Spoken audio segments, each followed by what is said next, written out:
There's nothing like snook hook sets at dawn or catching a tarpon in the moonlight.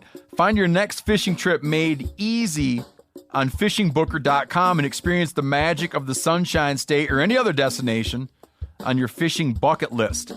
Book a blue water adventure in search of sailfish or go snapper fishing with the kids. With over 6,000 captains and trips to choose from, planning your next one just got a whole lot easier. Download the Fishing Booker app on the Google Play or App Store, or visit them online at fishingbooker.com to book your trip today. I'm sure a lot of you guys remember the old ceremonial hunting tradition of eating the heart out of the first animal you kill. Meat from those organs are among the most nutrient-rich foods on the planet. You can get those same benefits your ancestors craved via convenient daily capsules from Heart and Soil. Find out more at heartandsoil.co. And remember, use code MeatEater for 10% off your purchase. Welcome to the Wired to Hunt podcast, your home for deer hunting news, stories, and strategies. And now, your host, Mark Kenyon. Welcome to the Wired to Hunt podcast. I'm your host, Mark Kenyon, and this is episode number 223. And today on the show, we're joined again by Dan Infalt to take a deeper than ever look into his hunting beast style strategies and philosophies for public land and heavily pressured whitetail bucks.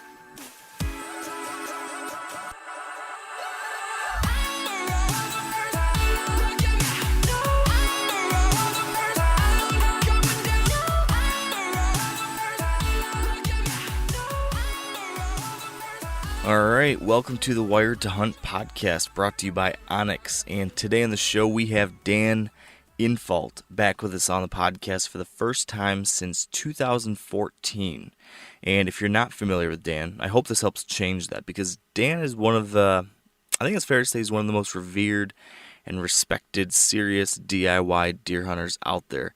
And he's become well known because of this forum he started called The Hunting Beast, and then many different DVDs, books, and other resources that he's put out over past years to help people learn about his aggressive and mobile style of deer hunting that seems to work particularly well for people that are hunting public land or heavily pressured private lands. And Dan was actually one of our very first guests on the show. I think he was on our very third episode. Definitely one of our most popular guests. So I knew that we had to get him back on eventually. But over the course of this 4-year period since then, Dan's been featured in a lot of different outlets, websites, YouTube channels, podcasts, let alone his own website and all the different things that he's doing there. So my thing was that if we're going to have Dan back on again, we just had to find a way to make sure it wasn't just another rehash of what's already been done on all these other podcasts and shows out there that have popped up since we first started doing this.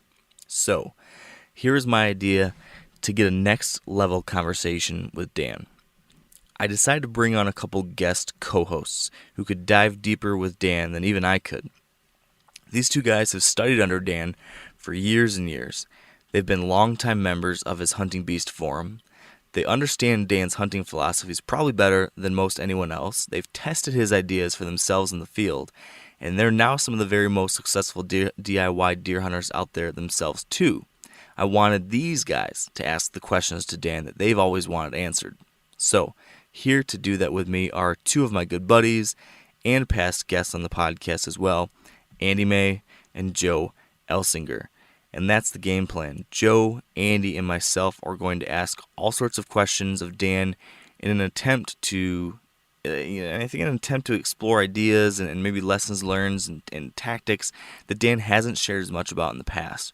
So the format does end up being a little bit more like a Q&A and not as much of a cohesive examination of a single topic like we sometimes do. So kind of all over the place. But I think you'll find that we covered some really interesting things that should help a lot of you out. And I should note, if you haven't heard our first 2 episodes with Dan, you probably should go back and listen to those first, so you kind of have the proper foundation to understand what we cover today, because we don't cover a lot of the basic elements of Dan's hunting tactics or his kind of style of hunting. We don't cover much of that, so you'll want to listen to those first episodes to get that background necessary, and then come back to this one to kind of cover that next level stuff. I think even if you did listen to those first couple episodes way back in 2014, you might even still want to review them now just so it's fresh in your mind. So with that being the case, I do think you're all going to come away from this one with a lot of great new ideas. I'm excited for you to listen to it. I'm excited to listen to it again myself and try to think through some of these things and how they might be applied to my own hunting season. So that's what we have in store for you today. But before we get to the main event, we do need to pause briefly to thank our partners at Onyx for the support of this podcast. And Onyx is the maker of the Onyx Hunt app, which is, at least from what I've seen, the most useful digital mapping app out there for hunters. And it includes all of your typical GPS app type features. It has all sorts of different types of layers that are useful to a deer hunter, like satellite imagery, topo lines, property borders, public land information. But what I've found particularly useful with the app just recently is that it also includes some information that can help you out if you are hiking or camping. I've been out here in Montana for the last couple weeks, and I've actually been using my Onyx app to show me where national forest borders are, which helps me determine where I can pull off and camp for free. And the app also shows many different hiking trails and trailheads and even designated campgrounds. So this has been really helpful for me as we've been driving out in the middle of nowhere, Montana, and trying to figure out where we're going to stay at night, where we're going to head to, what types of places we want to stay at. It's been very handy for that. And of course, I think this would be very useful for anyone planning a backcountry elk or mule deer hunt too.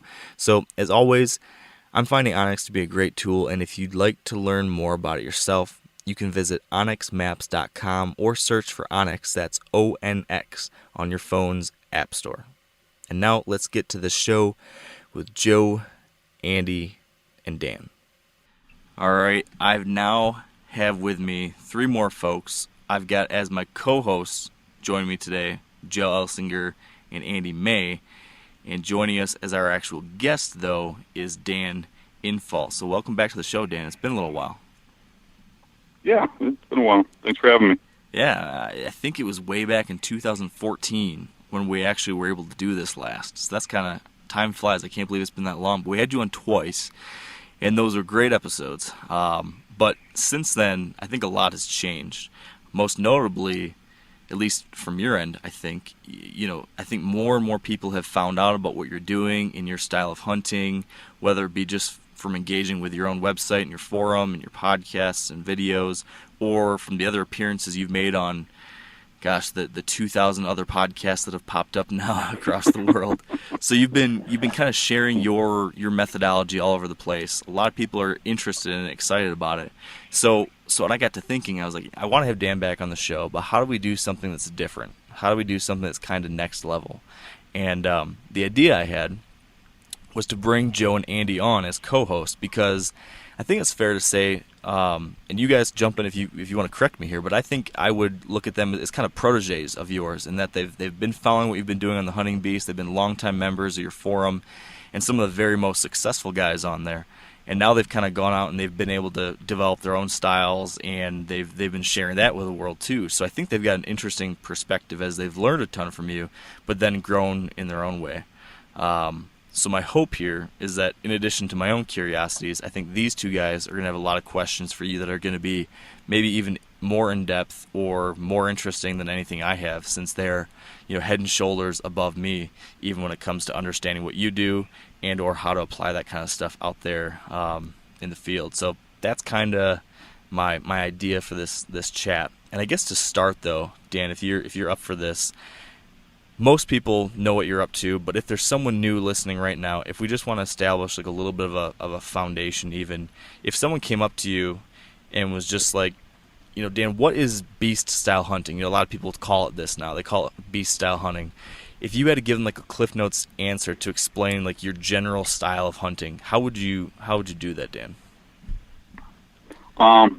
Probably I would say it's a style of getting really close to buck bedding and really understanding buck bedding, and getting to where the deer move in daylight.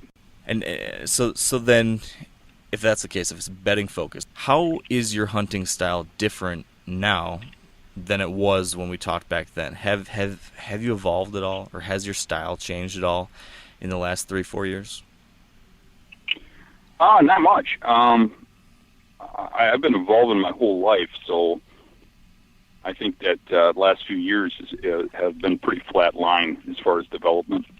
And real quick, I have a quick question on that. How about your focus as a hunter? Because I feel like I think I might know where you're going there, but I feel like your focus maybe has changed. And if you, that is correct.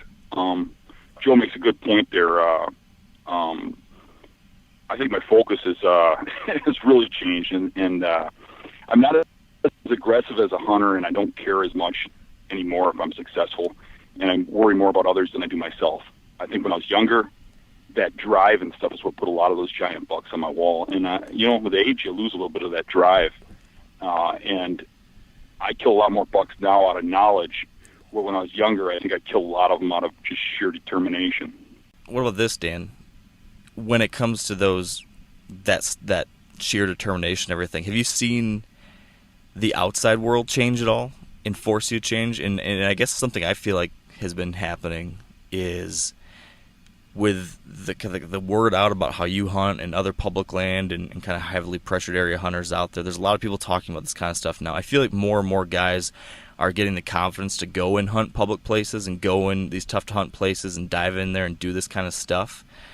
Have you seen like increased pressure? Like, are there more people trying to do the same things that you've been doing, and is that making things more difficult for you? Yeah, it's really been a huge change the last couple of years. It's really starting to grow rapidly, and it's interesting. I'm seeing guys that used to say you never go near bedding, changing their whole tune now, and a lot of mainstream guys adapting the same philosophies. So I think it is growing really big. It gets kind of hard for me because I like to talk, like more like with the Joes and Andys out there who are really hardcore and I can relate with, but I got a lot of new people coming to me all the time asking the same questions over and over and over again. Yeah. How do you find the buck bad, Dan? We all start there, That's the thing, and one of many things I admire about you, Dan. And for the record, you've taught me, and the beast in general has taught me more about hunting than any other one entity in my entire lifetime. You're willing to answer those questions again and again because we all start there, and it's like answering a 3-year-old when it comes to how to, put on their clothes in the morning. But we all start there, and you remember that. It's really easy to become, almost arrogant. There's examples out there, people just ignoring others, and you're always willing to teach. So I don't know. One question I had for you regarding that: where does that come from? I guess where does that desire to,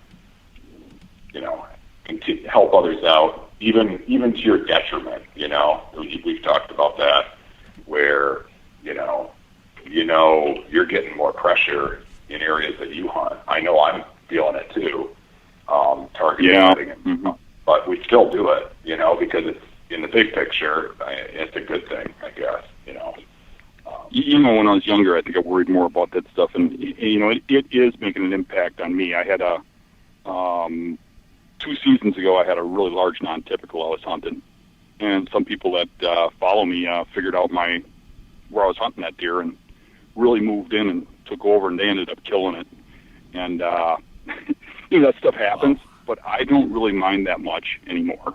But what I really like to do is I hate the direction that the hunting industry is going, and it's almost going to you got to have certain products, and you have to be like a deer farmer type guy, and 90% of the people out there don't have the money or the ability to get on really good private land and hunt the way all these other people are hunting, and they're just kind of lost souls.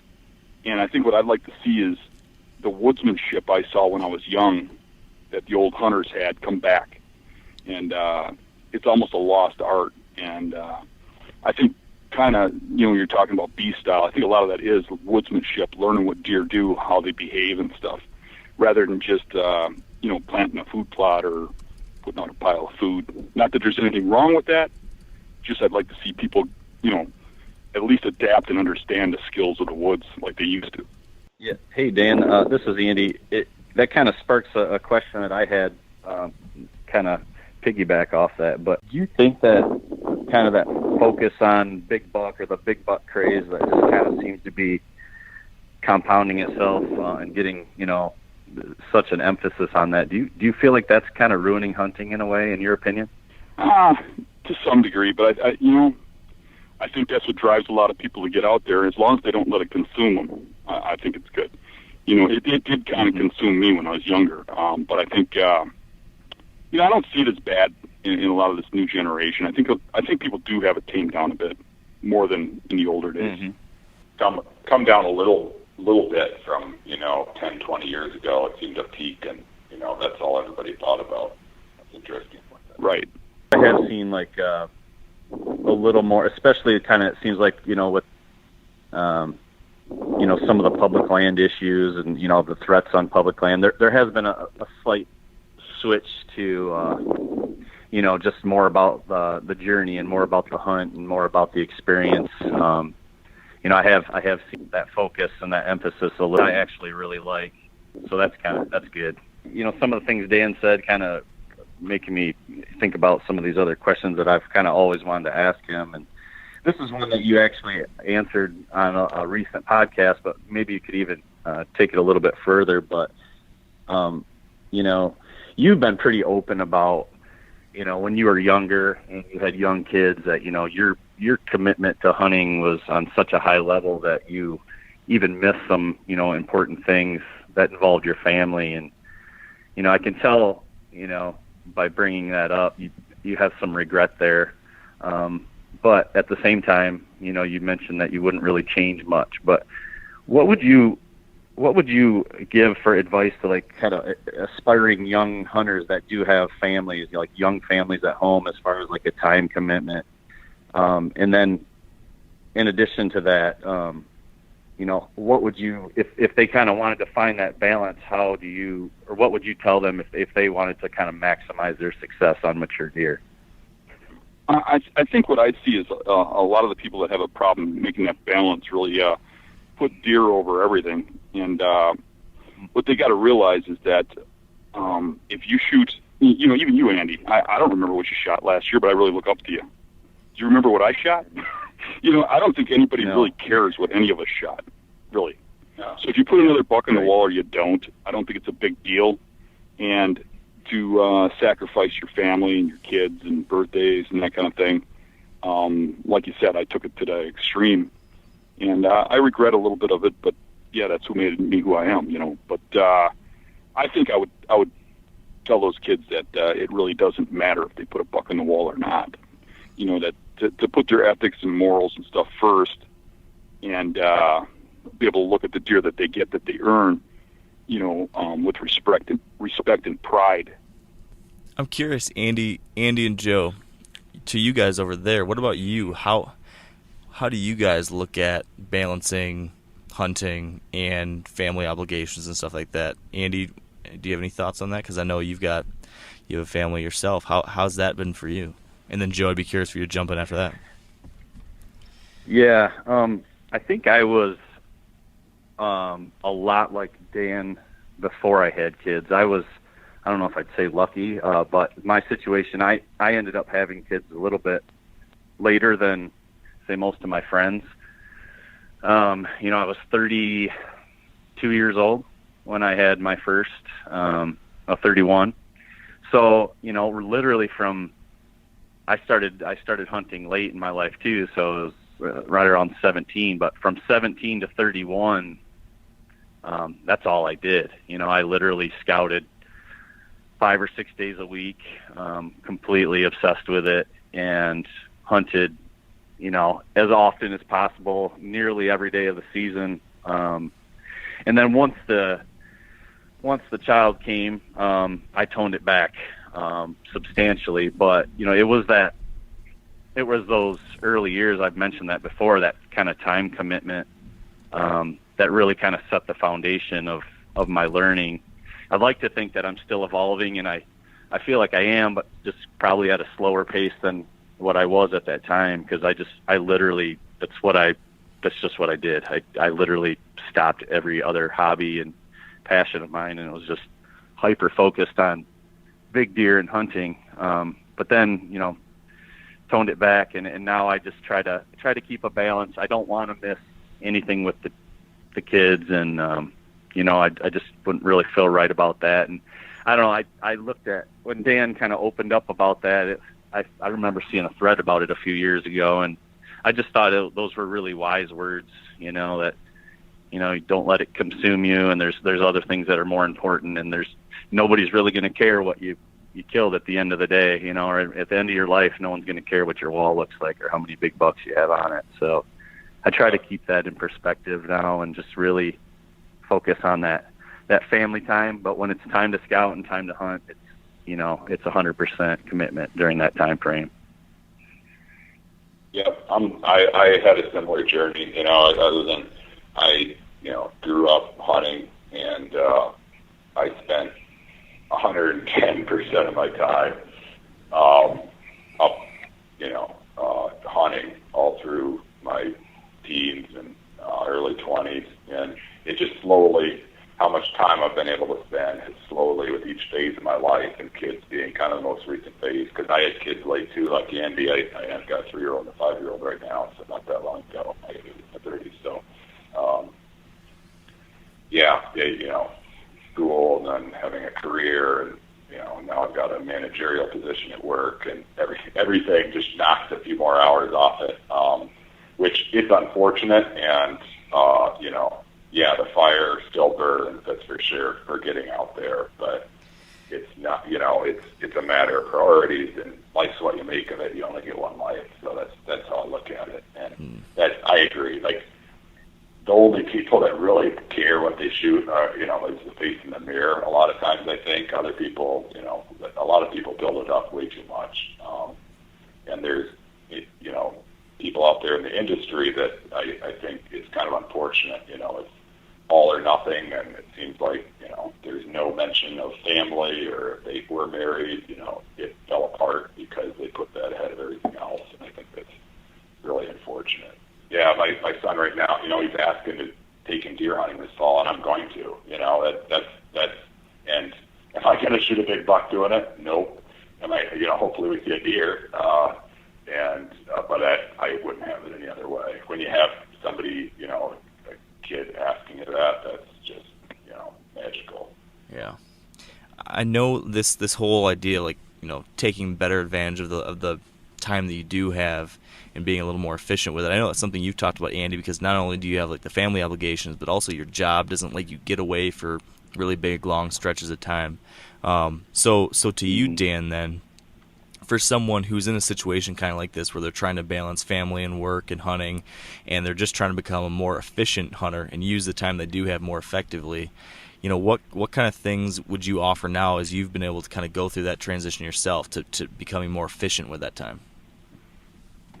Yeah, it's hard if you don't hunt a lot. I hear from a lot of guys who hunt weekends, and so much changes in the woods, and the patterns change so much in a week that it's hard to keep up if you're not out there a lot.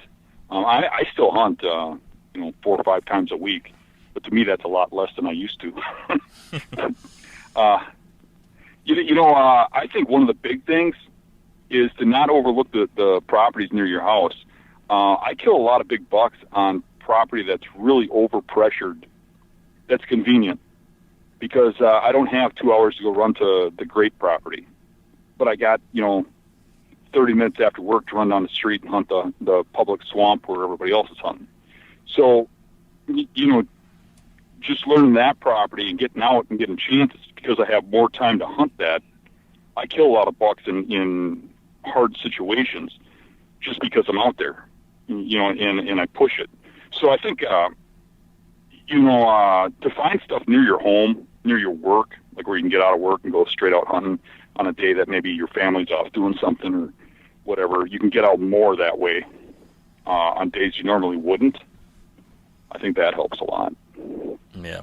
Andy, would you add anything, since I mentioned that you're kind of in that spot a little bit too?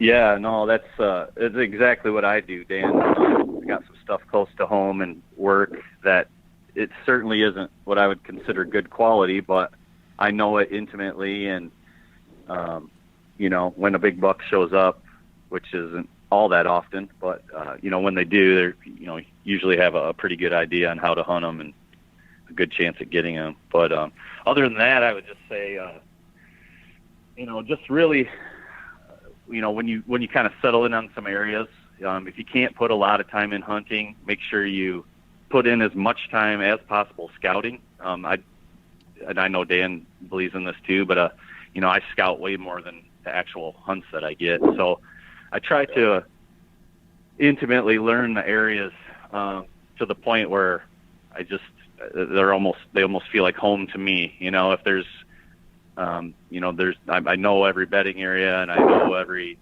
water source and every fruit bearing tree, and just kind of all that kind of stuff, and then build on that with hunting experiences and keep notes, tendencies and times a year when things seem to be better, and just kind of accumulate all that, and that you can really kind of increase your efficiency with that knowledge. You bring up a really good point, because knowing the area intimately is really important, because if you don't scout in the wintertime, if you don't take that time and get out there and really learn that property, and you're going out there trying to figure it out, I mean, good luck when you're hunting 10 days a year or 20 days a year. You're gonna struggle. Like Andy says, I mean, I go into a 3,000 acre property behind my house here. I know where every bedding area is, so if one's there, I know where he's going to be. So all I have to do is find sign of a buck and go, okay, he's in one of these, 3 or 4 bedding areas, and then hunt him down. But if you, because your time's limited, don't scout in spring and don't scout during the season, you're in for a long, hard hunt.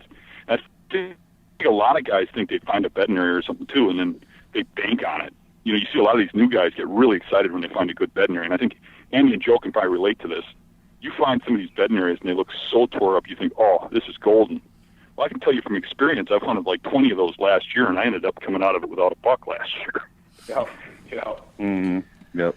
On the question of time, I wanted to ask you this. Say somebody is really limited for time. They get 2 weeks of vacation to spend hunting. How would you split it between scouting and hunting? Like, you got 2 weeks, That's a good question. I mean, I would definitely want to get some spring scouting in, but you'd think you could get some of that done on the weekends.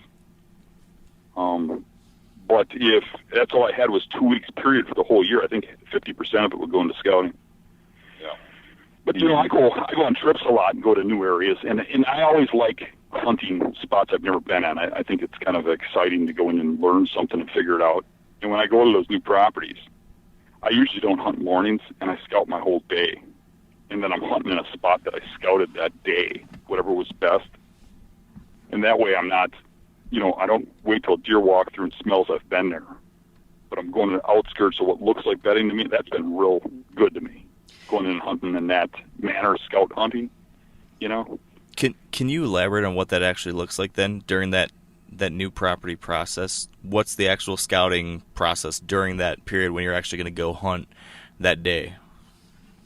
Well, I'm trying to figure out what I think is bedding. I mean, a little of it's going to be looking at maps, aerials, if it's swamp or flat ground, and, topos if it's hilly or both. And then I'm going to go out and actually look and see what's got the cover that'll hold deer and such. And then I'm not going to go to where I think the bedding is, but I'm going to go to where, I'm going to kind of circle it to see if there's good sign coming in and out, and then try to get as close following that sign as I can and set up on it. Yeah. I saw a video that you and Mario did where you guys were reviewing your 2017 season, and you talked about this kind of grid style approach to hunting a new property where you broke the property down into sections and then worked your way through them. Can you talk about that a little bit? That particular style of hunting originated way back when I was hunting a property, and there was a really nice buck on that property for that time frame. And I was hunting all the key spots that had always produced and never seen this buck, but he's showing up on cameras and in the field areas or at mass trees right after dark. So I knew he was in there, but I couldn't figure out where he was, and I knew if I wasn't seeing him in daylight. And I took that property and I broke it down into like 10-acre squares, and I was going to hunt every square until I got through the property. And I got towards the end, and one of the spots that was up to hunt was just an open wood lot. And I thought, what are the odds? But I'm going to give it a shot. And I went in there, and that buck got up from behind some brush on a transition and came to me, and I shot it just out of the blue. I didn't know he was there or anything else. I went over there. There was just a beat bed there that I would never found because I would never thought he bedded there. So then I started to figure out that, sometimes you just can't see it. And if you break that property down and grid it like that and go in and force yourself to hunt a new section each time, you can find those bucks that are on that property pretty quick. Do you Instead think of waiting for that buck to come to you, you're going to him.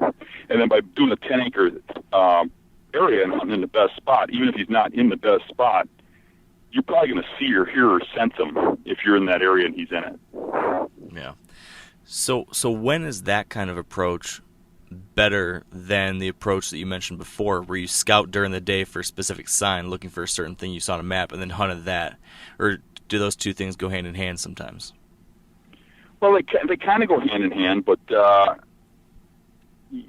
think my first approach is to go in there and scout those transitions, find the sign, hunt them down, like I said earlier. But sometimes I struggle with a certain buck.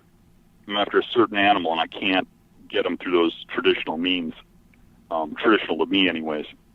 And that's when I decide, well, I'm going and I'm finding them.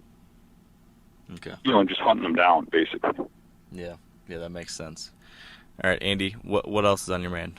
Dan, I wanted to touch on some more bedding stuff. You've talked a lot about like any wind beds, beds that are used in any type of wind direction, and then wind-based beds. Can you kind of explain like the differences that you see in regards to like terrain or examples of where you might find each, where they might be the most common, and how which ones do you think are the most effective to target? I don't know about one being more effective than the other to target, but the any wind beds are usually the easiest to hunt because you can get the closest because they're usually not site-based. But you can tell the difference between these beds. And I think this is a good topic because we haven't really talked about this a lot in like podcasts or anything. But when you look at a buck bed, it's different than a doe bed because the doe's like bed in that circle, that open area. A buck puts himself, in cover, and he's worried about himself. So when you look at that bed, you're thinking, this animal is here so that you can't get near him instead of working as that group. And if you got a buck who puts his back up against something and he's got an open view the other way, I guarantee you that wind's coming from the obstacle, and he's looking downwind into the open. So you can see those wind-based bedding by looking for the opening.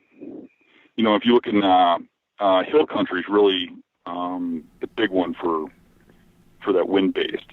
And if you look at those beds, you can see how they put themselves up against a tree or behind a tree, and they look down the hill, with that wind to the back. You see the same thing in like in farm country. They'll get up on the edge of a field in bed, just 10, 20 feet into the cover, but where they can kind of see out into the field or see down a lane into that field. They'll have that wind to their back. So they're on those tree lines looking at the field with the wind to the back. And, just a guy that hunts farm, if he knows that much, he doesn't have to hunt the way that we hunt. But if he knows those bucks are going to bed on the side that's got the wind coming out of the woods, he knows not to walk into their eyesight. You know what I mean? Yeah, on the topic of terrain, do you see any wind beds, the beds with any wind used more common? You kind of touched on this, but do you see them more common in certain terrains like swamps? Yeah, swamps and marshes have more. The wind-based and non-wind-based beds are in every terrain, but the majority of non-wind beds that are good for big bucks are in marshes and swamps, where the majority of wind-based beds are in hill country or farm country on edges. How about when you find beds down low in hill country? Do you find those to be more often any wind beds, or do you find them to be more commonly associated? I know usually. Well, it depends on the cover. If they're in heavy grass, heavy brush, and they don't have a good view, then they're usually any wind. If they're bedded on an edge, looking towards open with thick to the back or something to the back, then they're wind based. And you have to go out there and just look at it. I mean, those low areas, it's all how they're set up. Yeah, that's something I've just wondered. That when occasionally I run into deer bedded down low in the hills, if it's less likely to be associated with wind or not. It's a big one in big woods too. You got where you have those old clear cuts that grow thick. Those big bucks are usually on the downwind edge to the open woods, and they'll look into the open woods from the edge of that, where guys think that they're in the middle of that thick area. They're usually not. So you're saying that they've got the wind blowing from the thick behind their back, and they're watching the open woods in front of them, right? Right. And if something steps into that open woods, they just slide into the thick. And if they smell something or hear something in that thick coming at them, they go out. And then they also, like on that big woods, if there's a terrain feature along that edge, and it's not just a straight line, like just one spot where they got a little point of the thick stuff going out, they'll get out on that point so they can see all the way around the point and smell from behind. Just like in hill country, only it's flat. Yeah. So speaking of these different types of bedding areas, right? In past episodes we've done with you, and then on your past DVDs, you've had the hill country DVDs talking a lot about the different types of bedding situations there. You've got the marsh and swamp bedding areas that we've talked about a lot in the past. But you've got a new DVD coming out about farmland hunting. Can you talk specifically about that? What types of things? And you alluded to a few things already, but is there anything else when it comes to hunting farmland as far as how you think about their bedding, how you hunt to that, related to that bedding in the specific farm situations? Sure, and I'll give you my take, and I'd like to hear Andy's on it, because I know Andy's got a little experience there. And Joe comes from farm area too. But one of the big things I think people misunderstand about farm country is I've hunted a lot of it, and it's pretty rare I find that big buck in the big wood lot in the middle of the farm. The big bucks usually are on the tree lines, on the little brush off to the side. They're out in more of the open areas in a thick spot that's being overlooked. It's not too often I see them in that big block. If I do see them in that big block, it's that downwind side on the downwind end of that block. Is that what you see, Andy, Joe? Yeah, I do see that quite a bit. It's like where I hunt in Michigan, I'd say it's a pretty good mix of timber and farmland. We do got quite a bit of cover, and there's, you got your marshes and your swamp stuff. But where I hunt in northern Ohio is like 99% crop fields with little tiny woodlots, and they bed exactly how Dan says.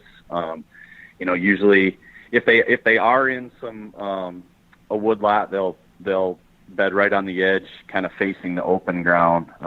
And for a lot of years, I would get busted because you kind of put the wind in your face and you kind of try to sneak into this little woodlot, that you think are holding all these deer. And they're, what I would find after scouting is there'd be beds right just inside the woodlot, before, right on the edge of where it kind of, you start to get some understory facing the field that I was actually accessing from. Yeah. And then I also find them in like the edges of hedgerows, like right at the tip, or like the little drainage, the little drainage ditches that, hold a little bit of water. There'll be like little curves or little angles in those, and there'll be beds there where, maybe the combine can't quite hit, right on the edge. Yeah. So you get these little pockets of cover. And what's that? It doesn't need to be trees. They don't need to be trees either. I just thought I'd mention that. No, not at all. Right? Not at all.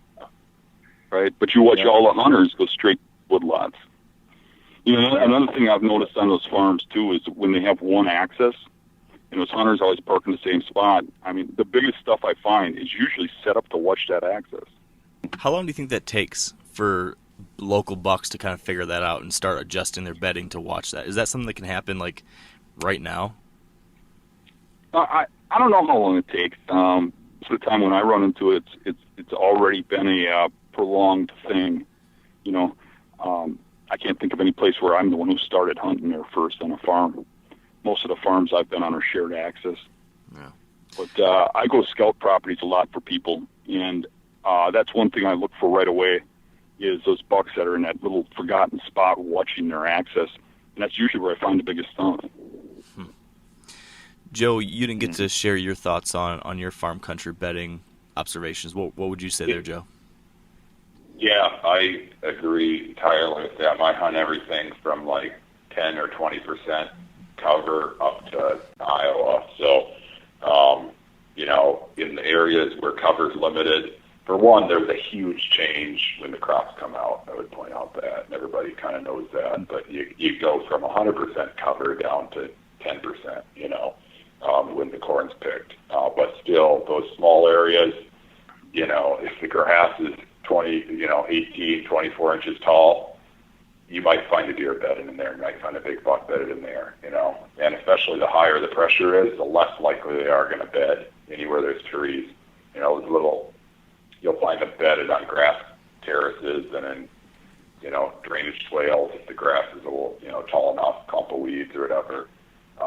On the ends of little fingers of timber, far more likely than the larger woodlots, I'd agree. So, and another question for Dan, how do you see frequency of using beds change in farm country? Do you see, my observation is there seems to be more satellite beds, less, you know, heavily used primary beds. Bucks might be a little more nomadic. I'm not saying they don't have core areas and core bedding areas. They definitely do, but I'm just curious what your observation has been. I see a lot of core bedding areas just like I do in other trains. It's a little more nomadic, like you said, but what I see is they don't wear those beds in because they shift around a lot. I think they shift around a lot based on the exact wind. For example, there's a little farm down the street that I hunt over here. My buddy Dave owns. It gets heavy pressure all the way around it. But there's one spot where 90% of the bucks that we've killed there come out of. It's obviously the primary bedding, and no matter what time of the year when we see bucks, that's generally where they come out of 90% of the time. And you go in here, and for somebody who doesn't have an eye for it, you'd have a hard time seeing those beds. And the area is probably in 2 acres in size, and it's a low-density area. But you'd have a hard time noticing those beds. I mean, you go in there in the snow, you find them, because you see exactly where they laid. But I think they're moving a lot based on, you know, the thermal and the wind and stuff. I don't think they're in the same bed all day. You know, where if you get into steep hill country, you find those worn beds and you think you got it made, when it might not be used any more than the ones in farm country. It's just that he's laying in that exact same spot because the wind and thermal meet at that spot all day long, so he's not shifting around. So I think a lot of times it just looks like it's not being used as much. But I do see in farm country it's a lot harder to see the bedding areas, or in any flat ground for that matter, unless it's like swamp or cattails. Then you can see it better. But any flat ground like big woods or farm country, it's really hard to find those worn-in beds. Yeah, that's interesting to say that, because I hunted a farm once. I don't hunt it anymore, but for a number of years, it was like a 200-acre farm, maybe 15 acres of cover total, and 99% of the bucks all the bucks that I saw, at least 3 years of age, they came out of the top of a skinny draw there was an old farm pond there. The dam had washed out, so it didn't retain water anymore, and it grew up in brush. Well, those deer bedded on on the old banks of that pond, depending on the wind direction, and it was only maybe an acre in size. And every stinking decent buck that I saw in that 200 acres came out of that location. It was amazing. So, and you couldn't even find beds there. There was a bunch of real light use beds, but you add up all those real light beds, and there was a lot of use. So. Is there anything specific, Dan, that helps you or someone, if someone's listening who doesn't have the eye for it, when they're looking for these beds in the farm country, that it's not quite as obvious as there might be in hill country? Is there anything they can be looking for to help find those hard-to-find spots? Yeah, the biggest thing in hill country, and it's hard to get this through to guys that don't have a lot of hunting time, but it's observation. I don't hunt as much as I observe and farm. I'll sit back and watch. And the deer get more used to coming out earlier, and you see what's going on, and you're not damaging the property by jumping in there and spooking everything out. You see what's going on. So, you're watching an area expecting a buck to come out, and all of a sudden you see him come out somewhere else, and now you're like, oh, if I would have went in there, I'd have spooked him. But in farm country, I think a lot of it's observing, and it's, watching from a distance and then moving in when it's the right time. And that's hard, too, because I think, when I actually see a buck make a move and I make a move on him, I think it's a 1 in 4 chance I get an opportunity at him by moving in the next day. But 1 in 4 odds ain't bad. Yeah, that's a good example. Hey, Dan, that example that I talked about earlier, that is, that far, the only reason, this is 10 years ago, and I didn't really have a very good understanding of bedding whatsoever. The only reason I knew it was a bedding area was watching deer come out of it, because I was set up in other places, and, a buck came out of that. I might not be a real fast owner, but after I saw that a time or two, it was clearly they were bedding there, so nowhere else. I got a follow-up question for Dan, kind of in regards to the farm bedding. One of the things I struggle with in my more open areas, I guess, is, for instance, there's this one piece, there's a couple pieces I'm thinking about, but one in general has very little, has a real tiny woodlot, and, the big bucks don't really bed in there at all, but it's got some hedgerows coming off and a little drainage ditch that comes off that has real tall, kind of overgrown grass along it. And if you walk the whole piece, you walk every edge, you'll find, I don't know, maybe 6 buck beds. And, I have my thoughts on which ones are the best because they're the most worn and just kind of make the most sense. But then there, all these other ones that you might call satellite beds, or they're less used. What do you do with those? Because I find, more times than not, okay, I glass a buck, or I get a picture of a buck on this property. I'm like, okay, here's the wind. This is where I think he's going to be. And, I'm sneaking into that bed, and it seems like more times than not, I get busted by a deer that's in one of these satellite beds that I kind of held, at a lower value, but they're still getting used. I mean, do you systematically kind of hunt those as well, or do you go right for the one that you? No, really I don't hunt the satellite bed. If I know it's satellite bedding and there's smaller bucks bedding in those spots, I don't worry about them. I try not to spook them. If there's a way I can get in there without spooking them, I do it. But if I have to spook them, I spook them. And one thing I do is I go in early. I think if you spook younger deer early in the day, the buck's less likely to get up and run off. If it's more towards the evening when he's more alert and getting up anyways, I think he's more likely to bust out of there. And there's some credits to that in my observations, too. So I think that's working. But I've kicked up plenty of deer where they've ran right through the bedding area, and you think, oh, damn it, And I set up anyways, and I've had the big buck get up right where that buck had ran through and come to me. But I've also had times when I've seen the buck run through there and the big buck get up and run with him. So it's not something you want to do, but you might have to, kick a deer or two to get in there. It's just part of it.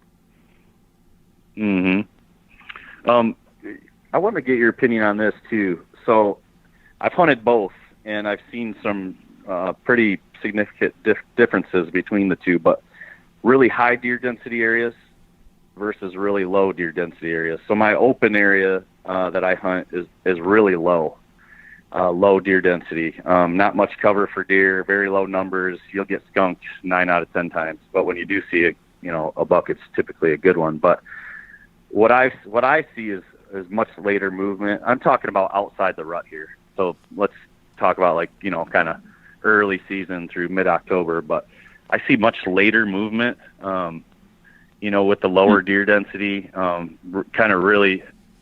Okay. That having a difficult time. I thought you were saying the higher density, and I was like, I'm seeing the opposite. So I'm seeing the same thing you're seeing. Okay, yeah, and the high deer density is what I'm seeing is much earlier movement, even by the mature deer. But what makes it difficult is all this influx of other deer that are moving by you or past you or all around you, and then it's like you spook one of them, it's like a domino effect, and it just kind of sets.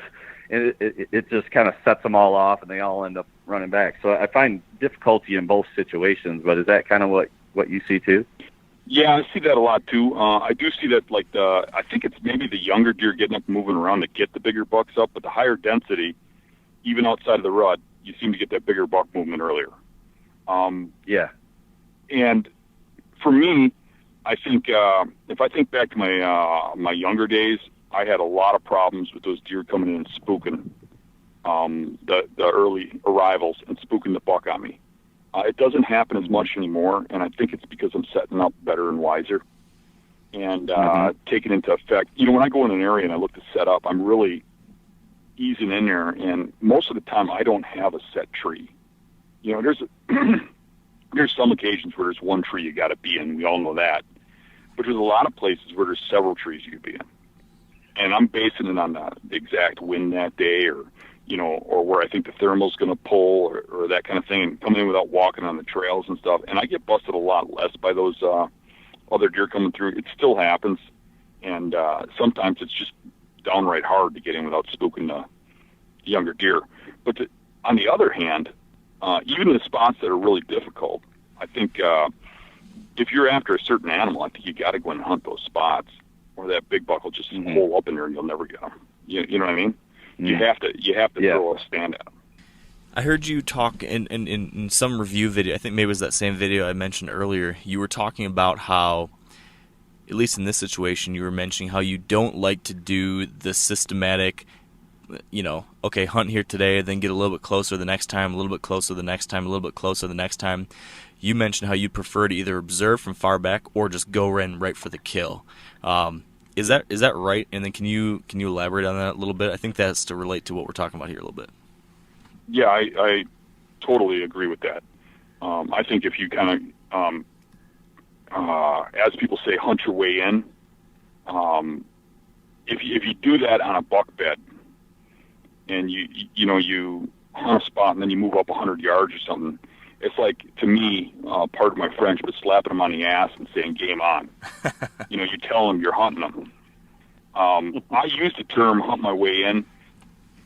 I probably should refrain from saying that, but in certain areas that are narrow, sometimes I hunt my way in, but I'm hunting a different bedding area every day. You know what I mean? To hunt one bedding area and to ease your way in, I think you're telling them you're hunting them. And one thing about a mature buck, if you want to kill him, you want to catch him by sheer and utter surprise.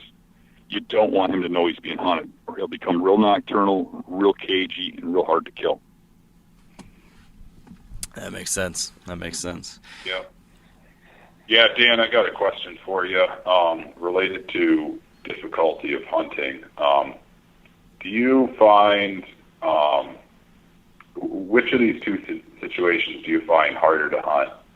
Small private parcels that might have a few more mature bucks running around, or large public parcels with, less good bucks, more hunting pressure, but a lot more room to maneuver?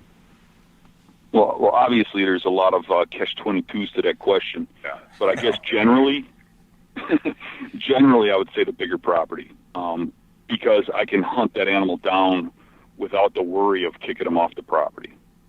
I've got information on like those suburban areas where you got 5 acres or something. And it's like, really, you got one spot you can hunt? To me, that's one hunt. But those bigger properties, the property by me, I mean, it's the one right behind my house is I think it's close to 3,000 acres of swamp, and I can probably narrow it down to 12 spots that a giant buck will be in. If he's in the swamp, he'll be in one of those 12 spots. There's a lot more bedding areas than that, but the mature bucks seem to take these core, primary areas over, and then you can kind of hunt it down. If I got a spot I can't hunt, I can't get in there and kill that deer. I mean, it's just too impossible. You can't get by it quiet. He's got a bulletproof setup. I'll just go in there, walk in there, and kick him out, and then hunt him in one of the other spots. I'll walk through there 2-3 days in a row, so he doesn't want a bed there. But you can't do that in those small properties. You really got to act, light-footed and go in, at the right time. I think it's really about timing if you got a small property. Yeah. Okay. Hey, Dan. So you've talked about, obviously your focus, and I guess all of our focus, we all would, ideally want to kill that 5 and 6 year old buck. But there's times, in places maybe where we lower our standards a little bit. At least I know I do, and you've talked about it. Can you share some of those places or times where, might be a situation where you lower your standards a little bit, and why you might do that? Well, I do on public land a little bit, especially if I don't have any leads on something really big. I mean, if I'm on something big, I'm not shooting nothing little. I've killed 2-year-old bucks out here that are 140 inches, and that's a big buck to most people, and it's nice to me. But I see a lot of people. I'm changing your question a little here, but I see a lot of people. They want to kill a deer. They want to be a big buck hunter, but they want to kill a deer. So they get into these bad habits of hunting deer. And for me, no matter what your standard is, you've got to target mature bucks in order to kill mature bucks. I mean, you can target little bucks and you'll kill little bucks, but you're going to kill big bucks targeting little bucks. You'd have to get lucky. But you can hunt big bucks and still get, if by little, I don't mean little, but I mean, like a nice 2-year-old or 3-year-old. You can get those by, hunting those, but you're not going to kill mature bucks unless you hunt mature bucks. Just a different animal. Yeah. Yep. Right. Yep. Yeah, and that's a good question, Dan. Say you got this younger, newer hunter who wants to do that, but they don't have necessarily many deer under their belt at all. At what point, is there any advice you can give them? How do they know when they're ready to, go after a big buck versus, I mean, yeah, it's all well and good to hold out for a big buck, but if they're eating tag soup every year and not getting any experience making the kill, which we all know is really important. I would never tell somebody how to hunt or what to do or how they should be. But I would recommend that young hunters that want to be good buck hunters don't pass your biggest buck. You see that a little bit, where guys will let a buck go because they think they got to do better because their friends are doing better or something. Hey, if it's your biggest buck, I'd never recommend somebody let that go. You got to get some killing under your belt in order to be a good hunter. And I've noticed that a lot of the newer generations starting out nowadays, they're trying to hold out for big bucks, and they're talking like they're big buck hunters before they're even killing anything. And I think they're missing out on a lot of the hunting. I mean, all the guys I know that are great hunters, and you can tell me if I'm wrong with you guys, Joe and Andy, but all the guys I know that are great hunters like us, and I don't know where you started, but you probably started like I did, killing a lot of deer. That's what made us who we are. And then we started slowly adapting into the big bucks. And I think these younger people want to start out right away killing big bucks. And you got to learn how to kill animals and what to do when a deer walks by and how to act and when to pull a bow and all that stuff that you really can't learn reading about or hearing about. You have to go do. And the time to learn how to kill a big buck is not when you're standing underneath your stand. Yeah, that's absolutely right. I mean, my first buck was a nubber, and then I shot a 4-core, and then I shot a couple more little bucks, and then I shot 4 or 5 2-year-olds, and, it was a while before I,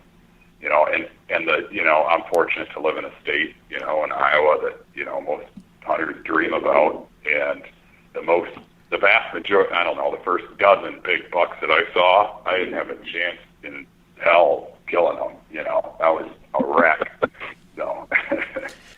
All right, we need to take another quick break here, this time to thank our partners at Whitetail Properties. And today, I wanted to plug another one of their Land Beat YouTube videos that I think many of you are going to find helpful.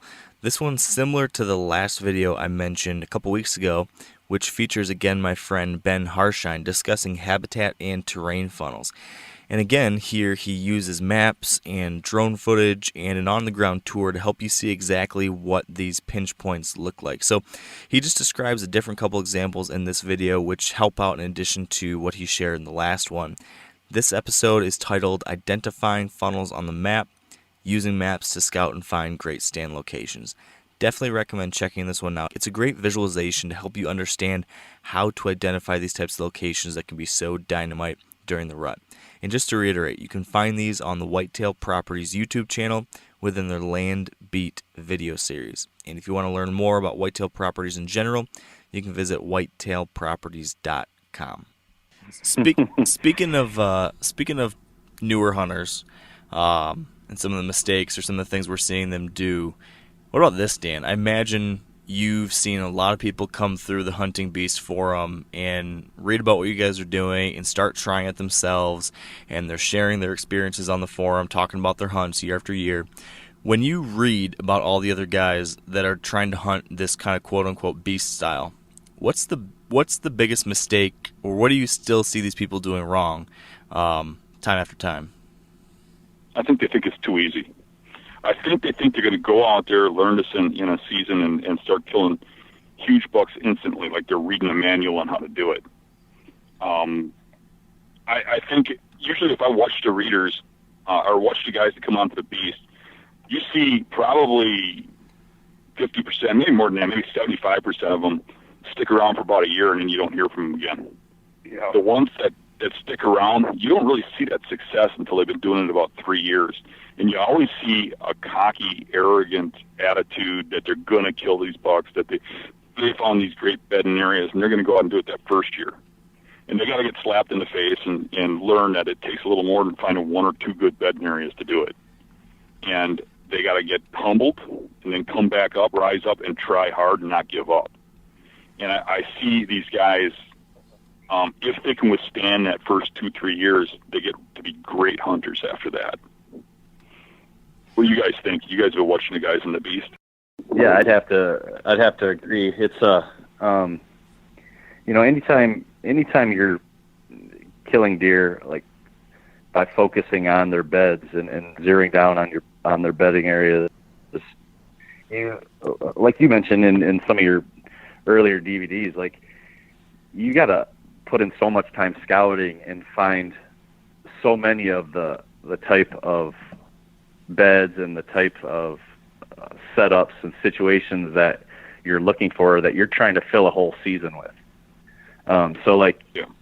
You can't go and scout and find 4 beds and think you're going to knock down a couple of big ones next year. I mean, you literally, I think you mentioned that you have more beds that you've scouted, that you could probably hunt in the rest of your life, but it takes a lot of work to kind of build up that library of setups and places where you can kind of fall back on as you like you say, you hunt and you don't see anything, you hunt, maybe 7 or 8 days straight without seeing a single deer, but you always have that next spot to kind of fall back on due to your scouting and the amount of time and work you put in. So it's not for the faint of heart, and it's not for the type of person that is not ready to kind of commit to it. I think guys that maybe can't put in as much time can still find some value in that type of hunting, because they might have some really promising setups and bedding areas and areas that they hunt that they could focus on. But if you're gonna be a consistent hunter focusing on buck bedding, it really takes a lot of commitment and a lot of work in that off season, really finding high volume, high numbers of these. At least for me it does, because I tend to I screw up a lot with it for sure, but you keep at it, you keep fine tuning your setup and your knowledge base. You just get a little bit better at it each time, and you kind of figure out what you can get away with. I can get a little closer than this, or that's a little too, I need to back off a little.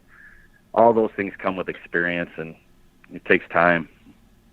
Yeah, I think, Dan, what you described as far as an average timeline, and everybody's different, and how much time you're spending on it is different too. But 3 to 5 years, yeah, it's a 3 to 5 year investment before there's any chance you think you're kind of you know what you're doing, I guess, in terms of targeted hunting. And there's lots of times all of us can't figure it out. There's a lot to it too, where maybe you guys can relate with me, but I can go out there and look at something, and I don't know how to put it in words, but I can look at it and say, this is going to be good, or this is going to suck. But it's really hard to teach that to people, how to look at something like that. That 3 or 5 years of investment, that's what it takes. Like you get the question, how do you know where to set up? How do you answer that question? You can't. Right. You can't. You can give them some general rules, but somewhere, you might not be able to get within 100 yards of a bed, and another place you might be able to get 40 yards from it. So. Right. Yeah, it all comes back to, like, in my opinion, like Dan, you said you have trouble putting those situations into words. It's because, like, all of your experiences, whether we even realize it or not, it's always like fine tuning our judgment, right? So when we get into these situations where, like, okay, you're almost subconsciously, I've been through this before. I've been through this situation, and this worked, and this didn't, and this was too much, and this was just enough, and you're always fine tuning your judgment. And over time, with a lot of experience, you just start making the right call more often. Just almost like, without even really a whole lot of thought, you just feel it. You feel it because you've been there before and you've made the mistakes. Right. And I would say that time, if someone doesn't have time, they don't have time. But I feel bad for the people that just kind of, it takes that much time and they lose interest and they wander off. Because to me, that's the fun part. It's the journey. It's I don't know, maybe I'm wired a little different, but that's what I love is, figuring stuff out. And yeah, you're going to screw up. You're going to start screwing up 99.9% of the time, and then you're only going to screw up 99% of the time. It's fun. I think a big part of it too is blending what they're doing with what we're doing, and not jumping in 100%. Because if you're already killing some deer, and then they jump in full boat and they see a decline, and I think that's what pushes a lot of people away from it. But if you just start learning how they bed and start putting that into the style you're hunting and slowly go into it, I think you'll have more success. It'll just take longer to get full boat to where we're at. Oh, we talked about beginners' most common mistakes. What's Dan Infalt's most common mistakes, and like what, in your opinion? I know you kind of said maybe your skill level has kind of tapered off the last few years because maybe the drive isn't quite there. But what would take Dan Infalt to the next level? What could you improve on? I think I'm always analyzing my hunts and my seasons and stuff. That's just a natural part of me. And my analyzation of this last season was I didn't shoot enough, I didn't practice enough, and I blew a lot of opportunities. I think I got to focus on my practice a little more. I think I need to focus on scouting a little more for myself instead of others if I want to be more successful.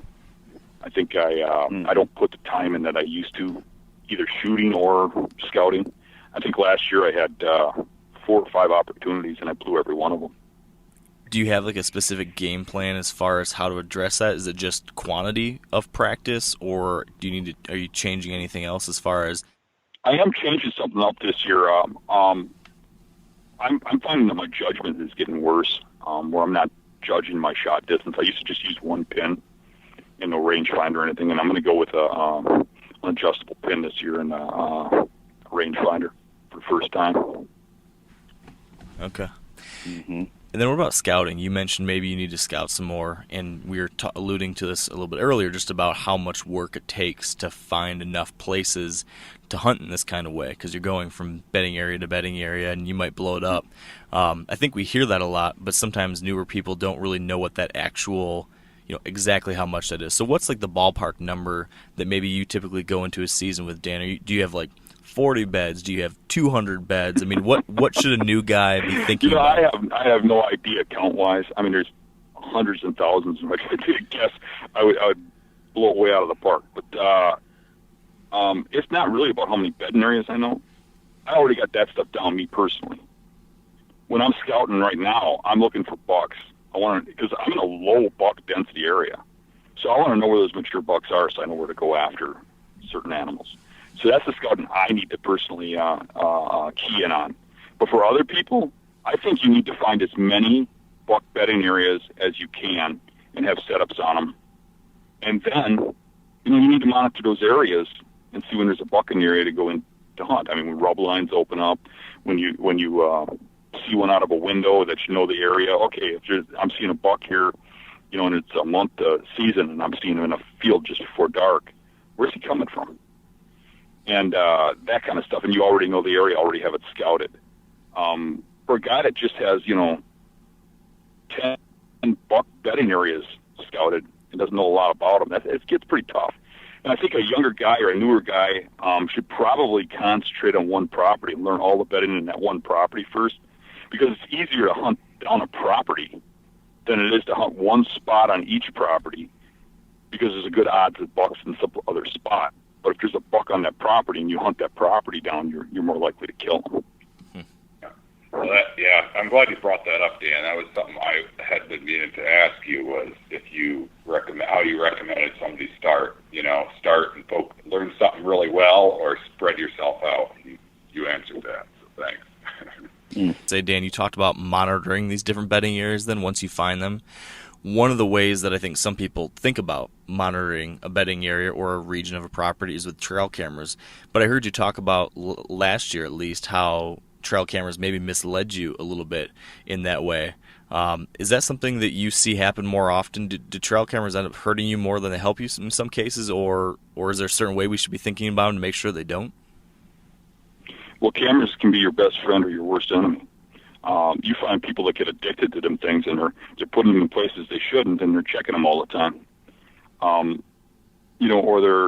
they got them in a spot where they really couldn't kill something anyways, and then every time they see something on there, they change their whole game plan towards it. I think the best thing you can do with a trail camera is if you got a bedding area or a rub line that comes out of a bedding area and it's 100 yards back or something, or a couple 100 yards back, maybe to have a camera there. But I really wouldn't recommend having them where you hunt unless it's email type that email you the picture. And even then, I put it their way in advance. Yeah, just keeping that pressure low. Yeah, you gotta get the intel and use that intel for something. I think a lot of the ways I like to use trail cameras is to put them on a food source, a ways away from bedding where it has no impact on the bedding at all, and just know that there's a big buck in that area in that woods, and then I know the bedding. I can go after them. But I think a lot of the younger people or newer people to this way of hunting have to build their confidence up, and they have to believe that there's a buck in that bedding area, and that's why they put those cameras so close. But I think that's hurting them. I don't think those deer get to be, 4 years old or older on pressured land without knowing that game. When somebody walks someplace, they know I don't go there no more in daylight. Yeah, that makes sense. Andy, what were you going to say there before I interrupted you? Oh, I was going to ask Dan, what type of terrain or habitat do you find the most difficult for you to hunt? Hill country, probably. You get you have a hard time getting close enough. You get below, you get the thermal rise, and you get above, you get the wind blowing at them. So you got to find that little niche to get around them. And it's not that I find it really difficult to hunt. It's just it's a struggle, and kind of like it's a little more challenging. To me, sometimes that's funner, but it is a little more challenging to get within that window of killing deer. All the rest of the terrains, I think that I get closer. Is there a certain type of hills? We've talked a little bit about this in other places. Certain type of hills that you find the most difficult? They range from, you have great big steep bluffs and then gentle rolling hills. Yeah, for sure. The rolling hills are much harder.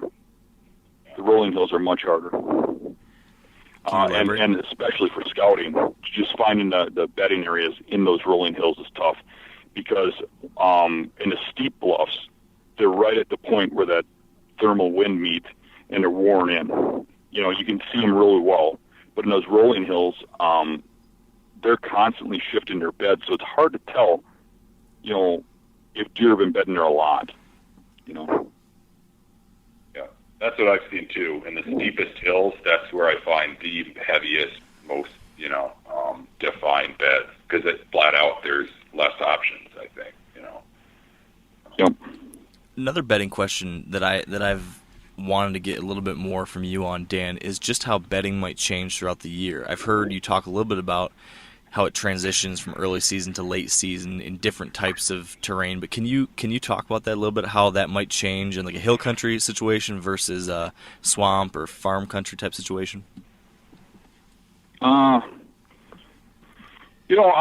Hill country, I see them bedding on those leeward ridges all year. Farms and swamps, I see a little different though. Like right now, going out wandering around farms, scouting and glassing and stuff, I'm seeing a lot of them big bucks are bedding up in the open fields, in the grass cover, right out in places where they normally don't. And I think it's to get away from the mosquitoes. I don't think they want to be down in that water area, but they seem to be a long ways away from the water right now, up on the higher stuff. But once season comes, they just start moving right back into that stuff, and I'm hitting them right in the same places I always do. But then early season, I'm finding them around the acorns, and vice versa. You're starting to follow the routine of the food sources or whatever they're looking for that time of the year. And one thing I noticed, though, that you're going to see distinct patterns. So if you hunt a woodlot, like I think it was Joe was saying earlier, if you hunt one woodlot and learn it well, you'll start to see that when you've seen a big buck in a certain area, that exact time frame, right down to the week, is when you should be hunting that area again the next year. It's not a coincidence. I don't think those big bucks do anything on coincidence. So there's like food patterns and timing patterns they move through an area. Do you see that change as a buck gets older at all, though? If you ever have a buck that you've seen maybe a couple of years in a row, do you see that, some people talk about how these home ranges tend to get tighter and tighter and tighter as these bucks get older and older, or anything else like that you're seeing? What I can say about older bucks is that, and this will probably strike a few people wrong, but it's really what I've observed and I believe. I think older bucks are easier to hunt. And the reason being is they get locked into those primary bedding areas, just hole up there and stay there, and they're hard to kick out. You kick them out, they come right back in. Whereas younger bucks you kick them out, they move to another spot. But those older bucks seem to really find an area where hardly anybody goes, and they just stay there. And they're harder to push out of that area. And they'll move further for food. During the night, they'll go to a food source or whatever. And do you think that's just because they found something that works for them and has kept them alive for so long, and now they're set in that way? Like, this has worked for me for 5 years. Why change it now? It's hard for me to tell you what the buck's thinking, but I don't know if it's through experiences. I don't know what causes it, but I see that in not only on pressured private. I see it on the managed stuff I've hunted and helped people with too. I see the same thing. Yeah. Well, I'm curious. I look up to Joe and Andy a lot. I'm curious if they've seen that same type of behavior. Yeah, I have definitely, and living where I do, I am very fortunate to hunt some older deer. And once that buck hits 5, 6 years old, they become very, very patternable. Now, those patterns aren't easy by any means, but if you're, on your game, once you find them, I've run into a lot of bucks where they make their home in a woodlot or one small drainage, and they're in 40 or 80 acres. It seems like 90% of the time. And if you think about it now, most of your hunters are on a pattern of rotating through stands, and they never move off that pattern. Yeah. They don't get that, they don't go mobile. And you've got to go mobile and go find that deer's pattern in order to kill him. Yeah, and it's those areas that they find, they are never hunted. They're there right. for a reason. They seek out these areas because for whatever reason, people aren't hunting it. We've hunting the edges or whatever, but where they're actually budding, nobody ever goes. But it's a really small area when you find it. So. The proverbial overlooked spot. Yep. What about you, Andy? Yeah, I have seen that too. In fact, the buck that buck I killed last year, that's a perfect explanation of how I killed that deer. You know, it took me 3 years to get him, but it just really kept fine tuning. And he was seen in some areas that were kind of quite a ways away from where I had killed him, and he had been shot at a few times. So I had some different guys around the area, and he really ended up just zeroing into this little tiny corner along this river corridor. And you know, he spent, you know, as far as I could tell, you know, he was spending the majority of his time there. And I was getting a couple pictures of him, and he was always kind of coming and going, always coming from that direction, going back. And it really, because I come to know that buck really well, it became a pretty straightforward setup on how to get him. I just had to time it right, and you know, on a day where he was moving in daylight and that sort of thing. So, yeah. And I would point out, even though they're in a small area, it does not mean they're visible. They're often just about invisible. You know, they're not walking in front of where you normally put your tree. If you put a trail camera on a certain tree every single year and check it, you know, regularly, they may be in the area and they just know not to walk in front of your camera, you know, or, you know, they're not walking in by your stand, but they might be, you know, you might be regularly hunting the stand, and that buck might be bedding 200 yards away, and he knows you're there, he knows you're regularly there, and he just never will show himself. So just because you don't see him doesn't mean he's not there. So if you're, you know, hunting normal ways, you know, hunting the same old stands and all that kind of thing. Yeah. Yeah. What else do you got, Joe? Any other questions top of mind for you? One question I got for you, Dan, is, you know, if you could give yourself a piece of advice, you know, if you could give yourself a piece of advice 30 years ago, what would it be in terms of just hunting in general? Like maybe a how-to or a how not to, you know, what would have helped you the most if you could tell yourself a 30-year younger version of yourself something? So. Oh, geez. I know there'll be a lot. Pick one. Yeah, I don't know. It'd probably be something to do with family, you know, and how I spend my time. I was, as we alluded to earlier, I was pretty obsessed with hunting back then. So basically, you know, that balance your time a little bit more. Yeah, worry a little bit more about work, about family, about my kids. Unlike you guys, I had kids early. I think the biggest one for me was I put a lot of pressure on my middle son, who was the only one that really liked hunting, and I think I pressured him right out of liking it. You know, to me, I like the work in hunting. You know, the hike back 3 miles in a swamp with a stand on and set up. But I really never thought about him not liking that part of it, and I think I pushed him a little too hard. You know, I think I would rather have made it more fun for him. You know, I think back to my younger days, or all my days for that matter. The hunts I remember the most aren't those giant bucks I killed. The ones that I remember the most are my first buck, the first deer with a bow, the times chasing those deer around, just having fun, where it was just trying to kill a deer. And I think, you know, my son missed that a little bit.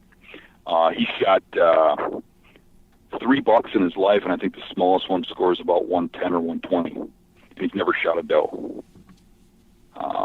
So I think I kind of pushed him into missing some of that, you know, and now we don't hunt. Yeah, that's interesting to hear. It's something I've been thinking a lot about myself too, with my first son being born. He's just 6 months old now, and so I'm thinking a lot about how do you go about introducing a child to the outdoors and hunting, and how do you know, to your point, Dan, I could see myself doing the same thing. I'm so excited about it, I'm so passionate about it, I'm so hardcore about it, that how do I temper that down to work, you know, to still have fun for him and to not overwhelm him.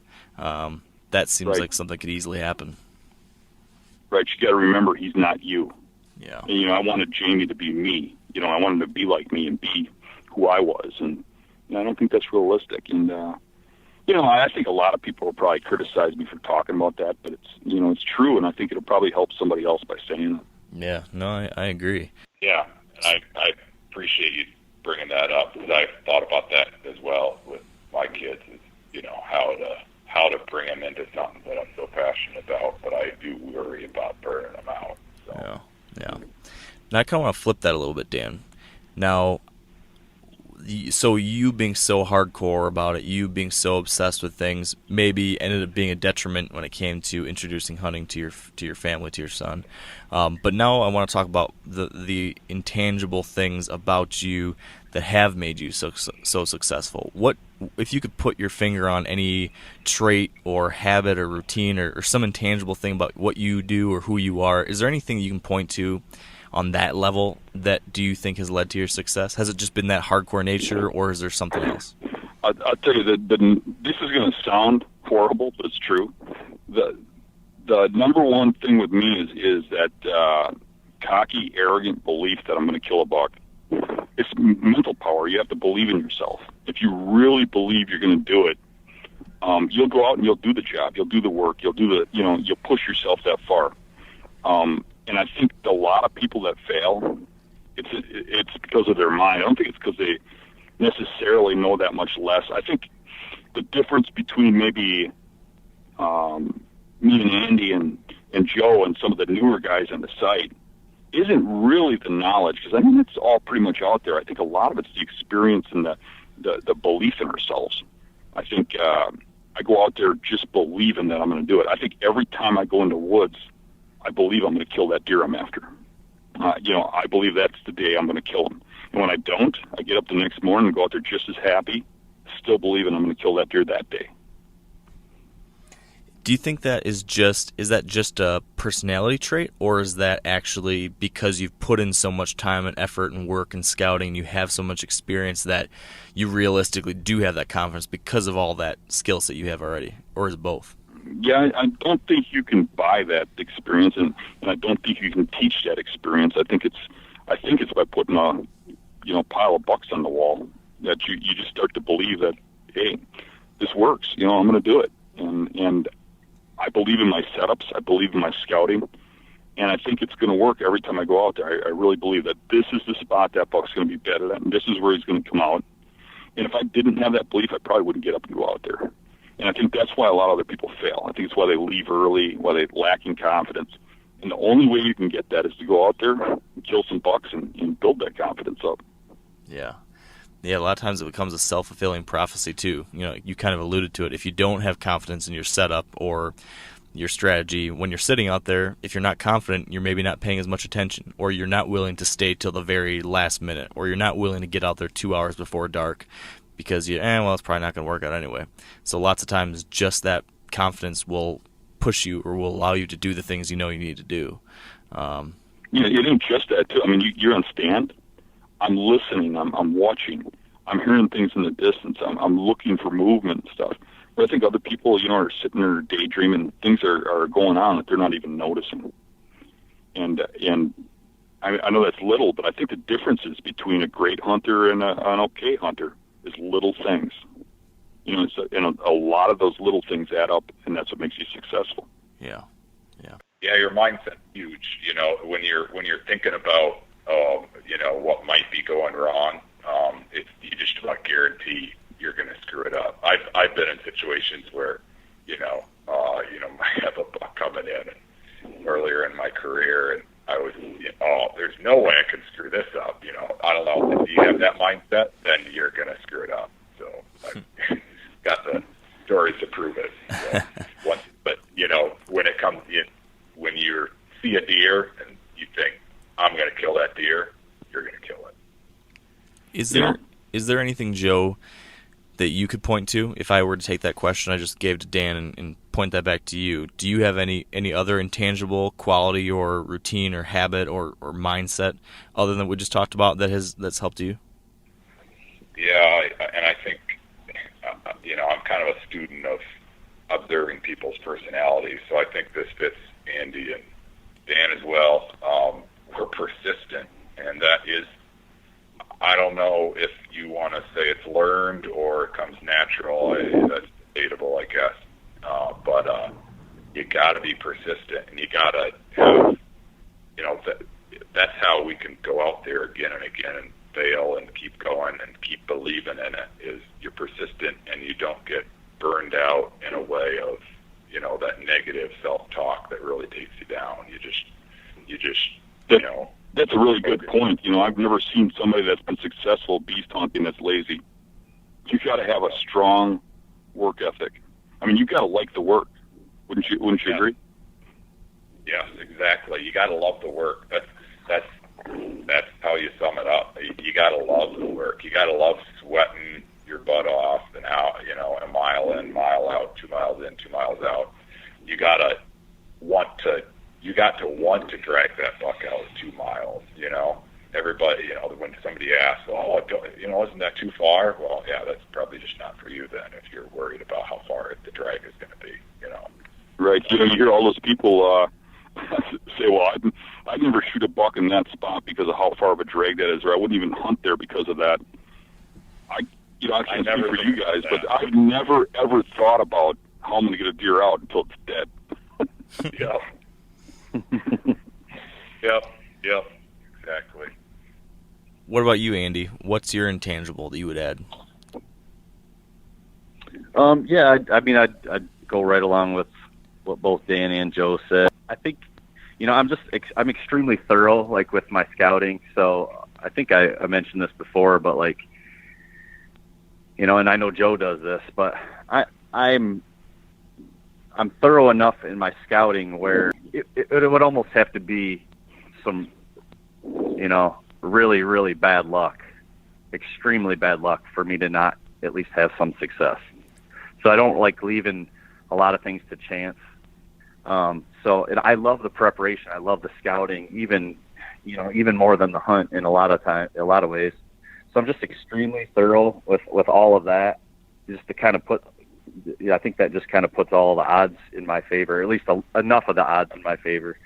But then I have I have this constant drive to improve, not to be the best hunter. I don't care about that, but I always have to be improving with the things that I'm passionate about. And I don't know why that is, but being stagnant in anything that I'm really passionate about, it almost makes me ill. I get anxiety about it. It's weird. Yeah. But I constantly have to be improving about, with the things that I'm passionate about. And there's only about, a couple of things. So that's why those tend to get, the majority of my time.